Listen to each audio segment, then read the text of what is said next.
Today's episode is a thoughtful look at one of caregiving's most complex decisions, whether to move a loved one into your home. Together, we'll explore how to pause, ask the right questions, and make this choice with clarity instead of urgency. So stay tuned and we'll get into it.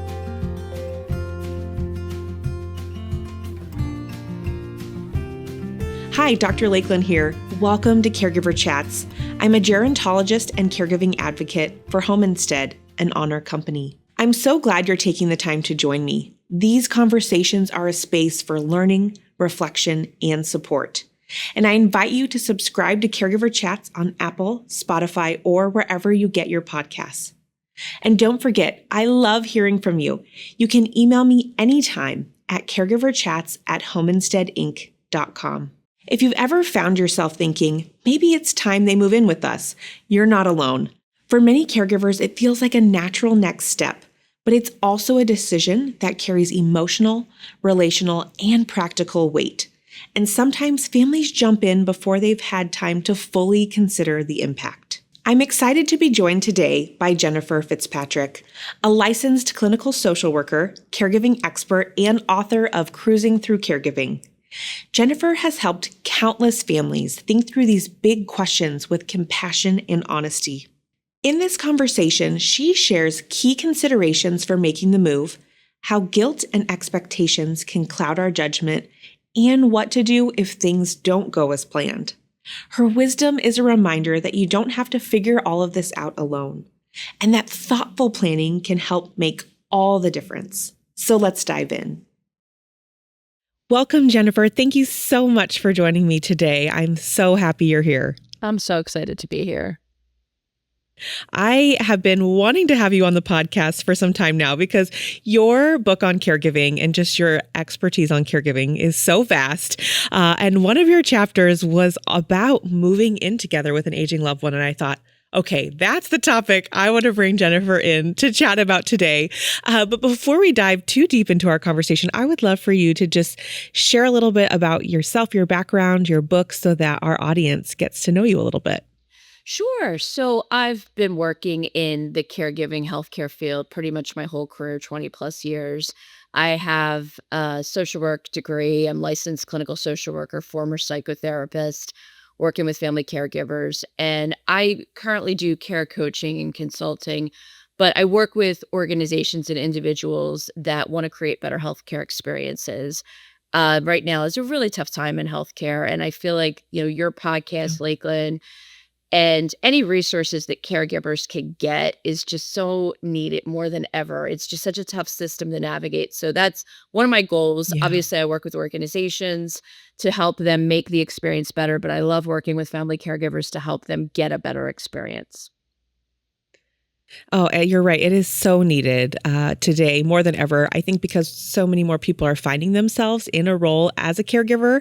And as you mentioned, sometimes the healthcare system can be really overwhelming, or just navigating the day-to-day of supporting an aging loved one can be a lot. And many families wrestle with this question of, okay, where does my aging parent live? Do we keep them in their home? Do we move them into our home? Do we move into our aging parents' home? Do we move them to a community living setting? It's a tough decision to make. And so I'd love to start by chatting through maybe why families are in these kind of situations, or what they're kind of wrestling with when they're considering whether or not to make this transition. Well, one of the reasons that I wanted to write the chapter in my first book, Cruising Through Caregiving, I saw this, and I'm sure I know you do, Lakelyn. You see it all the time. People, do I move in? Do they move in? Do I choose senior living? What are our options? And I always go back to, I think people don't know what they're saying yes or no to sometimes, and that's why they struggle with it. I remember when my husband and I got married, I said to him, no matter what's going on with our careers, like, I don't want our parents moving in with us for a whole host of reasons. And I kind of joked. I said, I'll clean houses, I'll deliver pizzas, I'll do to pay for whatever they need, because I just don't think it would be a good fit. Now, I could come at that because I know what it's like, because I've helped families through it so many times. And so I saw the good Mhm. and the bad, and sometimes it works out beautifully, sometimes it works out horribly. And so I remember thinking, like, the way our parents were, and even my grandparents, if they needed care, it wouldn't be a good fit for them to live with us. And I think uh, a lot of families like have never seen it up close and seen what it can Mm. do, either positively or negatively. And so that's one of the reasons that I wanted to write that chapter about should I move in Cruising Through Caregiving. Gosh, I think you make such a good point. Yeah, like if you've never seen it or experienced it, you might think, "Oh yeah, it's a no-brainer. We'll just move them in." And there's so much more to consider before you make that really important decision, because we know anytime an older individual has to make a move, it can be a lot for that individual, from, of course, the logistical standpoint, but also the emotional and psychosocial standpoint of moving. So before doing that, you really want to be sure, okay, this is going to be the best case scenario for us, for our family. And I know I hear families say, well, I promised my loved one I'd never move them into a care community, or I promised that someday they could come live with me. And I think that's really hard for family caregivers to wrestle with, because we don't have that crystal ball. I say that a lot on the podcast. We can't predict the future. And so sometimes we make those promises, but we don't really realize, well, that might not be feasible when the time comes. And so, Jennifer, just curious if you have heard similar kind of anecdotes, and what you would say to people who have kind of made these promises. So people like you and I, Lakelyn, and anybody that's worked in healthcare and with older adults for more than 5 minutes has heard some families say this. And I think families think that they're unique. Well, you don't understand. I made this promise. She could move in, or I'd move in there. She'd never have to move. And I think what people like you and I try to remind families, like, you didn't know what you were promising. You didn't know what you were saying yes to. Yeah. For example, if you take somebody who maybe has an advanced Alzheimer's diagnosis, you don't realize maybe how labor intensive it's going to be, helping them if they're not really able to walk anymore, for example. So I Yeah. don't think promises that a lot of family caregivers make, I try to walk them back from it and say, all right, well, let's reevaluate that promise and say, all right, well, why don't we just say you're going to promise now, you're going to revisit it and say, I'm going to try to get the best care possible for you. I'm going to try to take the Mm. best care possible for you, because a lot of times I think families look at moving in together is the best, most loving option. And it's really not always. Sometimes it is, because it's not a one size Yeah. fits all. Some families it works so well, but for some families it's unpleasant for everybody, not just maybe you and your spouse, your kids, but for the older person, the person who moved in with you or that you moved in with. Maybe they're going to have more privacy if they use home care instead of having you at their Mm. house, or them moving into your house, or maybe even senior living. If they choose senior living, they're going to have more privacy. And the dynamic, it's just, you can't underestimate how much the dynamic changes for most families when you start sharing space again. So Mm. I'm actually on vacation with 19 family members this week at the Jersey Oh, how Shore. fun. And Thanks for so taking time out of vacation to join it's us. a oh, I'm happy to do it.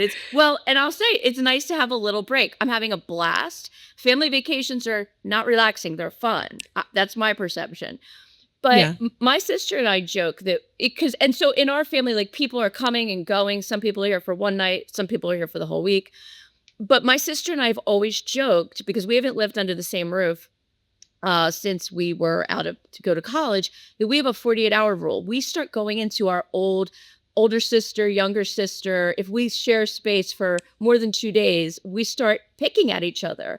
And so we acknowledged this many years ago. We're like, all right, we're hitting that wall where we start annoying each other.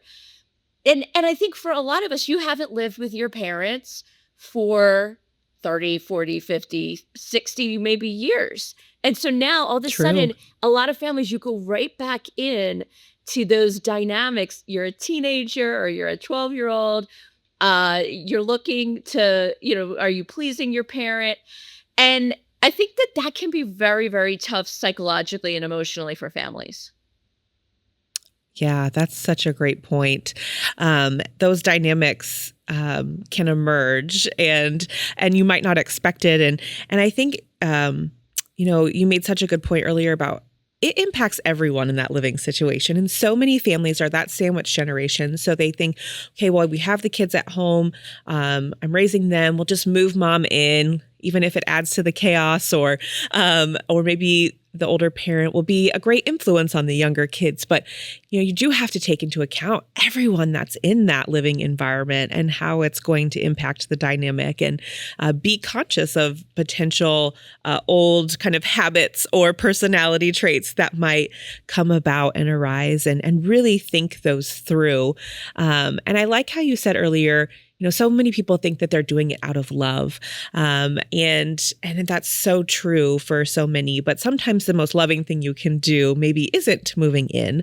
So it's really important to think through, like, what is the motivation here? Am I doing this out of guilt? Am I doing this out of love? Am I doing this for a variety of reasons, and to focus really on the goal of the older individual? What are their goals? And can your home really accommodate their care needs and their care goals? Because, Jennifer, we have seen so many homes that are not set up for aging in place. They're not set up for a multi-generational family. What's interesting is, in my family, my grandma, like 15 to 20 years ago, built an addition onto the back of my aunt and uncle's house. And so she has lived with them for, I think, close to 20 years, but she started when she was very independent, now needing maybe a little more support.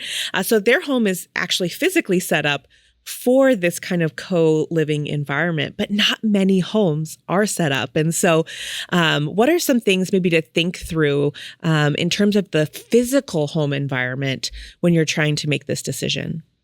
The big one, I think, for a lot of people is privacy. I always go back to privacy because you're all adults. Obviously, if some people have kids in their home, that's one thing. But assuming that the primary caregiver that would be at the house with the older person, that you're adults, and you think about bathrooms. Bathrooms are a big one. Is this person, what makes sense about using the restroom? We know a lot of people, as they age, they do tend to, need more time in the bathroom for showering and hygiene and things like that. And I always go back to, like, I've worked with families where they've got like a couple teenage daughters that they're putting their makeup on in the bathroom, and their grandmother needs to get in there. And it's that, those are the sorts of things, like, maybe the teenage daughters absolutely love having their grandmother there, and it's fun, and they're gaining all kinds of wisdom and stories, but there's a practical part of it that's like, oh gosh, this is a pain in the neck. I'm trying to get ready for school. So I think privacy is a big one. I think I have a worksheet that you can download completely for free at cruisingthroughcaregiving.com. You can download all the worksheets completely for free, but there's a worksheet in the book. And again, if you don't have the book, you can, almost every library has Cruising Through Caregiving. You can get it out of the library if you don't want to purchase it. But there's a worksheet in there, and you have my permission to photocopy it from the book, but it's like, should we move in together? And it's a series of questions that make you think about, is this a good match? Is this a good fit?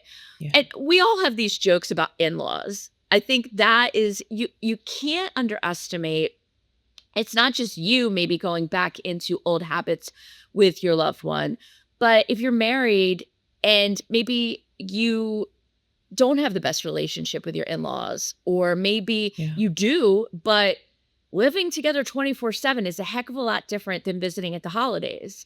So I've seen so many cases, Lakelyn, and I'm guessing that you have, where I think sometimes spouses get bullied into it because, well, look at all my parents have done for us, or they gave us money for the down payment on our house, or whatever it is that I think there can be bullying. And I think this is not, if somebody's staying with you after they have hip replacement surgery for a couple weeks, that's a very different scenario than this is the rest of this person's life, or this is a long-term solution. So I believe that everybody that's going to be impacted by the move, if there's multi-generations, if college kids have come back to live, everyone should at least have a say. Now, whoever the owners of the house are, they're the final decision makers. And I'm not saying little children should be making the decision, but I think their opinions should be heard. That's such a good point. At least giving everyone the opportunity to talk about it, to get maybe the fears, the concerns out in the open, maybe along with some of the, the positive too, of course. But I like that suggestion of making sure that everyone is heard, everyone is communicating. And it probably, is best to keep those lines of communication open, especially after the person moves in or you move in with your aging loved one, just to continue making sure that everyone is feeling supported in the household. And especially if you have children, as they grow, their needs grow and change, and maybe they're taking more time in the bathroom or whatnot. And so maybe things need to adjust. So I think that it's good to keep those lines of communication open. And we do know that there are so many pros to multi-generational living. So I don't want people to think, gosh, that's not an option. We can't consider it, because there are so many benefits to having this kind of co-living situation. We know there can be like a cost savings. There can be that two-way kind of mentorship that you mentioned. And so, Jennifer, from your perspective, what are some of the other kind of benefits or the pros to co-living with an aging loved one?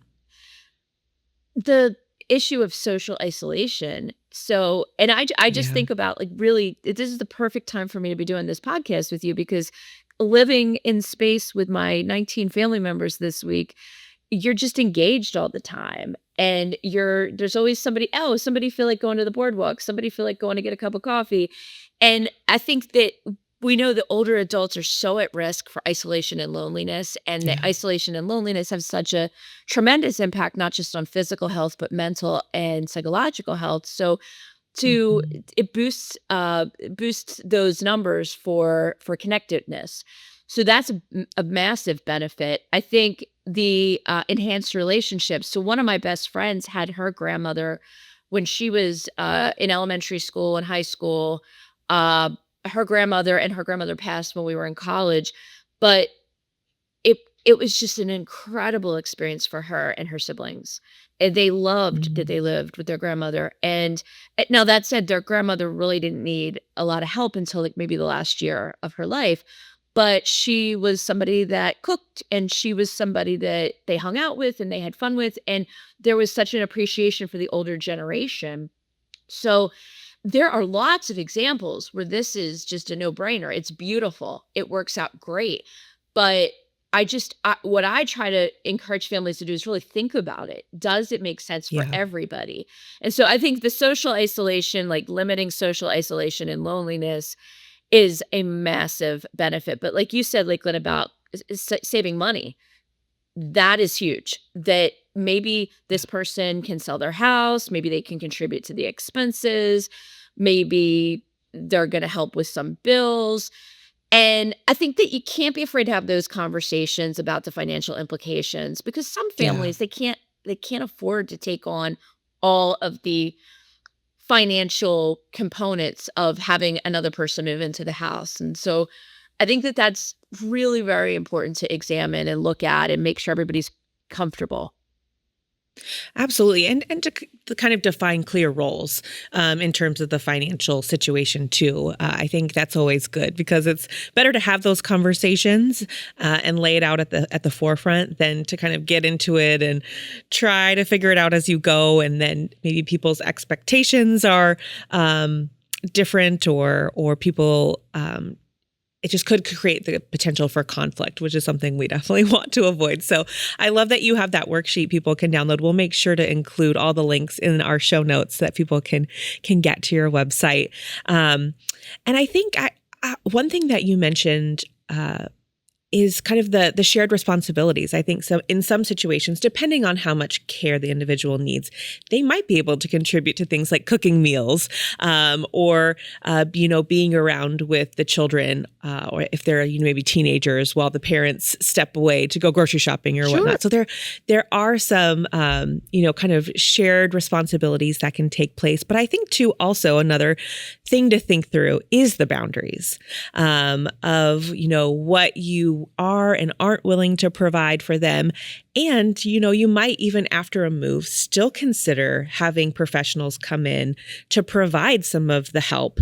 Maybe it's when the person needs assistance with bathing, you say, you know what, that's an area where we're just not going to cross that boundary. At that point, we're still going to bring in professionals like home care, like Home Instead, to provide that support to my loved one. So I think, that's something for families to think through too. Just because they've moved in with you doesn't mean that you have to maybe be the one and only person that's contributing to the care. You can hire professionals or continue to involve other siblings in the caregiving dynamic. And so, Jennifer, I would love your thoughts on maybe some suggestions to do that as well. That is so important, because just because they've moved into your house, or maybe you've moved in with them, that doesn't mean that you don't have a job, or you're not raising your children, and you're not running them to their basketball practice or their recitals, that you still have a life and your whole life. So I never think caregiving should become your whole life, because it's just destined to be a miserable experience for the person providing the care and the person receiving the care. So I think you need to think about, all right, these are the things I'm still going to be doing. I'm still going to have date night monthly with my partner or my spouse. I'm still going to go see my kids' basketball games. I'm still going to do certain things, and I'm not tethered to my loved one all the time. What is my plan if they really do need, maybe they do need 24-hour care?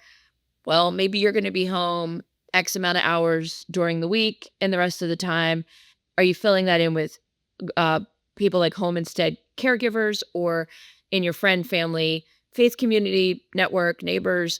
Who's going to fill in? But I also believe that one of the things that we see happen, I think a lot of times, especially if there's siblings or cousins and one person brings in the older person into their home, then automatically there's this assumption, well, hey, they're living with me now. You all have to fill in and help do the rest. And I think be careful about that, because some people might say, no, go ahead and hire a group like Home Instead. I'm not cut out for helping in the bathroom. I'm not cut out for, if mom has memory issues, for cueing her on how to eat or dress herself. So don't make the assumptions just because if you're the one that decides to move your loved one in, it doesn't mean anybody else is necessarily obligated to fill in the blanks. And I think it's great when they do. And I think it's really important. Like I call it in Cruising Through Caregiving, having a caregiving crew. But you got to be clear with people ahead of time. And I've seen a lot of families really have rifts over that, because, well, mom's living here. Why aren't you over every Saturday so I can have a break? Well, they never talked about that. So make sure if you do have those expectations that you discuss it with those people that you're expecting something from. Oh, absolutely. I think that those expectation setting discussions are so important to be having, before the move happens and along the care journey. I think you and I both are big proponents of kind of family care meetings on a regular basis, so that families are all on the same page and continue to have those open lines of communication as they, care for their aging loved one. And, sometimes that person, if they've moved in with them, that adult child could be all of a sudden kind of the default caregiver, or as you mentioned, could be, wanting, wishing, hoping that others would step in. Right. But if they don't verbalize it, then you can't be too upset if you haven't told anyone that you need the help and support. But there's emotions are running so high when an older loved one needs care. So it's understandable that you forget, I didn't have that conversation, or I'm expecting this, but I never talked about it. I think people don't always, they're not trying to have a miscommunication. It's just the stress levels are really high. That's so true. Yeah, the emotions, the family dynamics, there's so much that come into play. I think that's why caregiving is something I'm drawn to. Is just every situation is so different. So different. Every family's need is different. Their financial situations, their living situations, all of that. So I think, as we continue to discuss this, just reinforcing everyone's situation is different. And so you really do have to take the time to evaluate, your specific situation. And not all decisions are permanent. If you do decide to move your loved one in and you're realizing, oh, wow, this isn't working. Jennifer, what are some things families should consider, or how should they approach these kinds of conversations? Because I don't want family caregivers to feel stuck if they've made this decision and it's not working out. I think one thing that is really helpful is to talk about it as, let's try this for 90 days and see how it goes, or 6 months, see how it goes, and go in with, let's see how it goes. Let's try it. And let's see if we make each other crazy. Let's see if you're able to get your needs met by living in our space with us. But also asking them how they think it's going. I think a lot of people who move their loved one in, or they move in with their loved one, they are afraid to say, hey, it's not working. But sometimes the older person is also thinking it's not working. And so ask them, how do you think it's going? Like, what do you think the benefits have been? What do you think have been the challenges? That said, if the person has advanced dementia, you got to just make the decisions. You don't talk about, hey, mom, you've really been making me tired because you're wandering around in the middle of the night. You can't do that. You're trying to reason and have a rational conversation with somebody with advanced dementia. It might be that you have to decide, okay, this is not working. We have to start figuring out, do we need senior living? Do we need 24-hour home care from an organization like Home Instead so you can sleep? But when the person's brain is working properly and they can go back and forth and discuss pros and cons with you, just make sure that you're not making assumptions about what they think. The other thing I think just to be really mindful about is if you, and this I would say to any family, if your older loved one has any sort of personality disorder traits, and maybe I could come back another time and we could talk about those. But if there's narcissistic traits or dependent traits or borderline traits, that there's probably going to be issues. I'm going to give you an example. Like I was doing a care consult with this gentleman, and it always fascinates me. And I'm sure you see this, Lakelyn, that the gentleman's in his 70s and his mom is in his 90s, and his mom has really strong narcissistic traits. And she's getting mad at him because he's not doing enough, and he's doing so much. And he's afraid of his mother still. He's like worried about making his mom mad. And so I think if your parent has those sort of traits that nothing's ever enough, you're not providing enough, you're not spending enough time with me, the house isn't clean enough. If that's a pervasive way of thinking, it's probably going to be really unpleasant to live together. And so just think about it. Like, what is their usual personality? Now, that said, people who have no personality disorder traits sometimes can be really challenging to live with when they're older and they're ill, just because they feel bad. They don't feel good. And so that's a different situation. But I'm talking if somebody's historically your whole life, and again, I'm just using narcissistic personality disorder as an example. Like, you're never good enough. You've never done enough. It's just never enough. You're probably gonna have a really unpleasant time living with that individual. That's a really good point to consider. And those kinds of situations, I agree. We should have we'll have you back and we'll talk about caregiving when your loved one does have some of those traits, because that can be really hard on you as a caregiver. Caregivers already carry so much guilt about the caregiving role. And so very, very important to think through those kinds of things. And I appreciate all those tips. I like the trial period. Let's try this for a bit and see how it goes and reevaluate.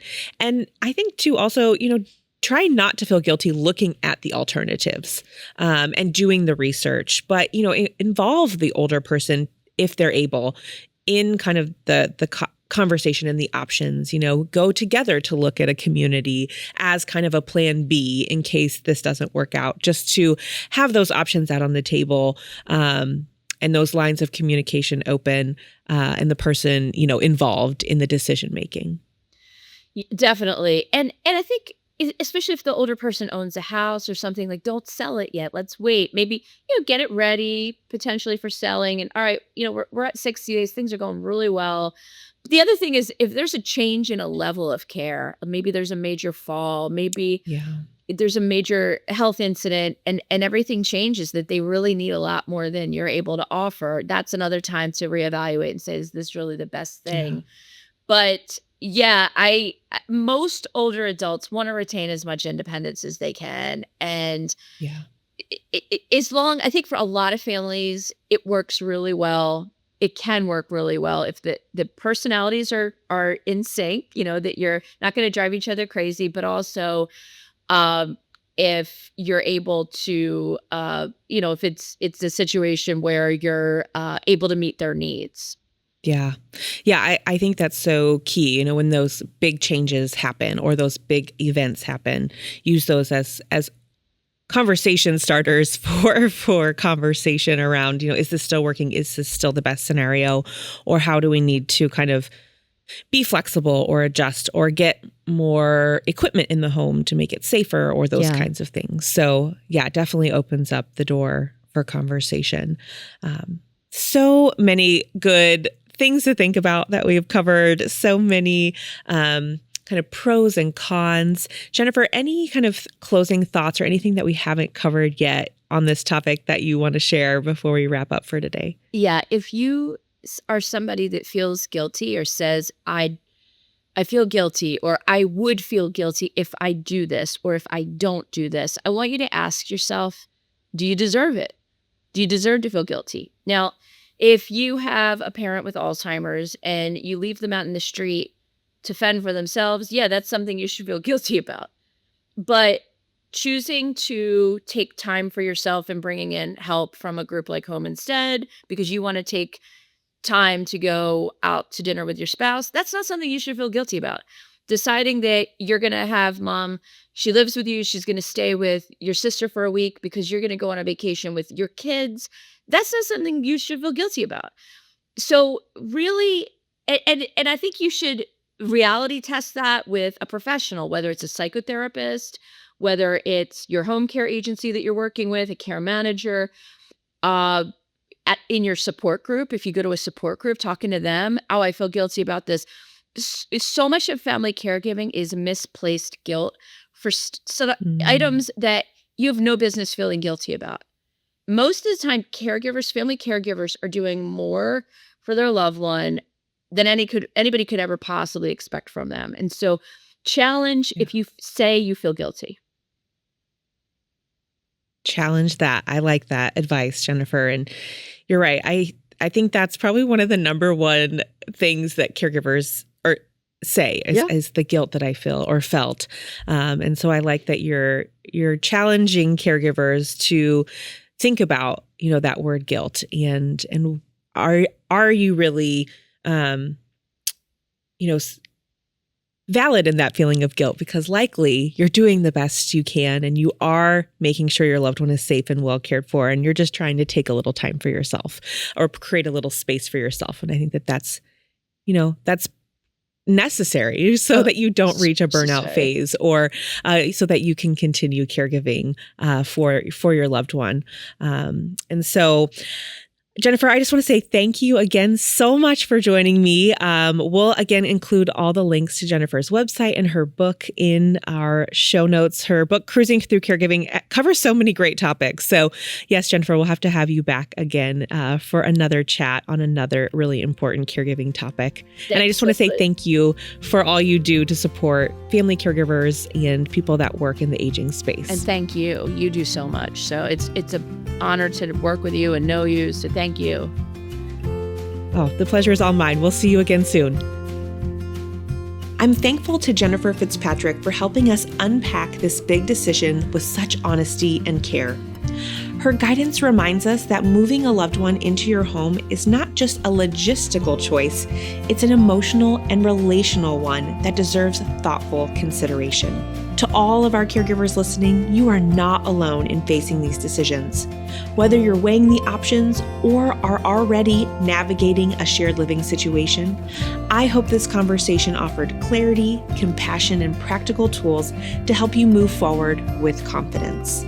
If this episode resonated with you, please subscribe, leave a review, and share it with another caregiver who may be facing a similar decision. If you have a caregiving story or a future topic idea, I'd love to hear from you. Email me anytime at caregiverchats@homeinsteadinc.com. You can also follow us on social media at Home Instead Inc. Thanks so much for listening, and remember, please take good care of yourself while you care for others. Caregiver Chats is brought to you by Home Instead. If you're looking for in-home care to support you on your caregiving journey, please visit homeinstead.com to learn more.